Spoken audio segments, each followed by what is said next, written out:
Hey everybody, how's it going? Welcome to this week's hot topic video. We're going to be talking about baby ball pythons and hatchling snakes in general. Their behavior when they come right out of the egg at first, what to expect when you're bringing a new baby snake home, how to get started with handling it, and some common things that people assume about them that are actually not true, and I'll explain that to you a little bit later.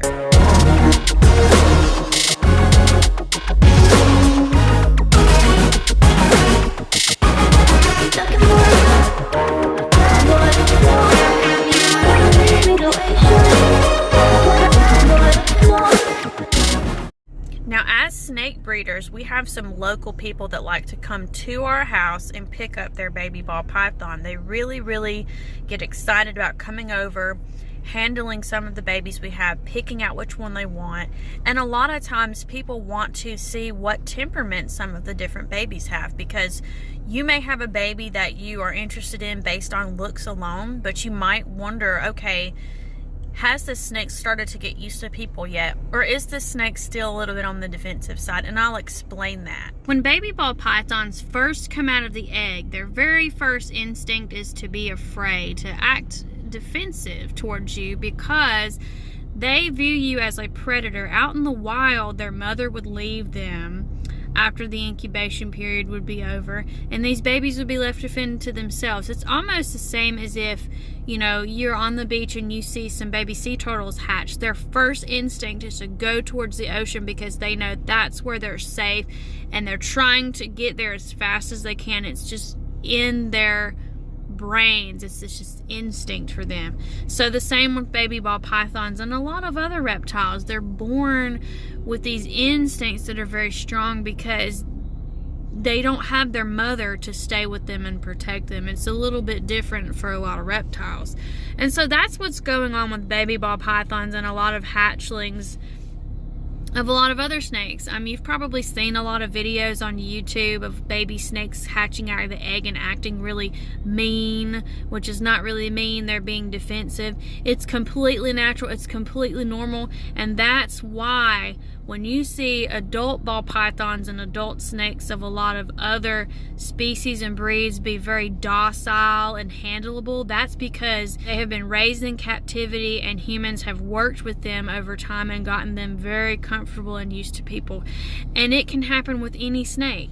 Now, the exception will be, you know, if you decide that you want to get a subadult. A lot of times on Morph Market, some people, especially if they're breeding, they want to go ahead and they want to buy a subadult or a yearling, a snake that is almost grown up but not quite. Now, what happens with that, and we have two snakes that are like that, Nala and Celine.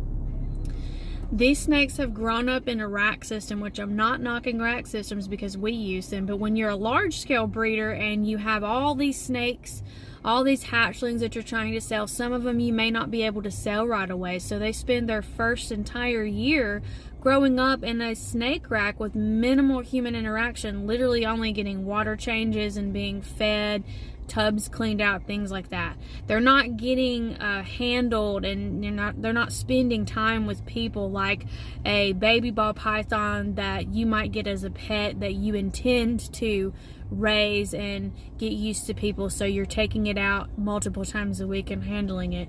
These snakes are pretty much left alone, and so they go the first year of their life without human interaction, and they remain in that defensive state that they were in when they first came out of the egg. That's what Celine and Nala exhibit. If you've ever seen me video them or talk about them, that's what's going on. It's not necessarily that, you know, they're gonna be mean or they're meant to be mean or meant to be defensive forever. It's just that they grew up differently than a lot of our other adult ball pythons. A lot of our other adult ball pythons are very used to people, very docile. You can just reach in and pick them up. It's like nothing. But with Celine and Nala, you really have to be careful if you don't want to get bitten on how you approach them, how you pick them up and handle them, because they're not very trusting of people.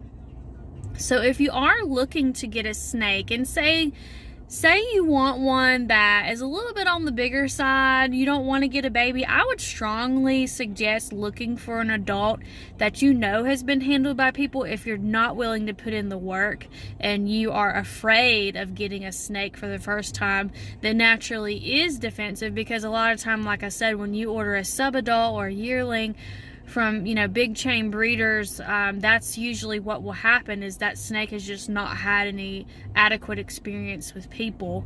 And, you know, being breeders on a smaller scale like we are, you know, a lot of our babies are slowly start to get used to being handled by people by the time people start buying them and ordering them from us. So there were quite a few babies out of that first clutch of 13 that were already, you know, on their way to being super docile, super handleable. We had a few that were a little bit nippy, but like I said, that's completely natural. So you have to understand that it, you know, if you do want to start out with a baby ball python, you do have the likelihood of that baby snake being defensive at first. But you can totally work on that. There's amazing, great videos on YouTube that talk about hatchlings being defensive and how to go about handling them for the first time, how to work with them, what to expect when you're going through this stage with them after first bringing them home. And so you just really have to, you know, you really have to understand that you can't go get a snake from a breeder as a baby and then get upset when you get home that it's being defensive, because it's completely natural.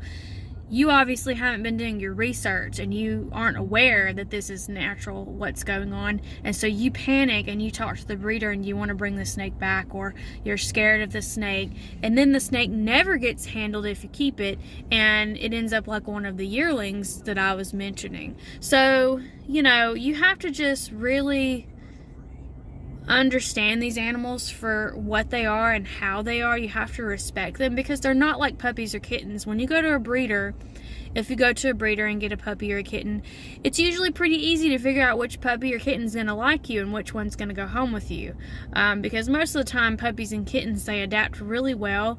Their capacity for how they feel about us as companions is a little bit different than reptiles. And so reptiles, you know, they are out to protect themselves. They are out to make sure that they're going to be okay, because they are naturally afraid of us and anything else that's bigger than them.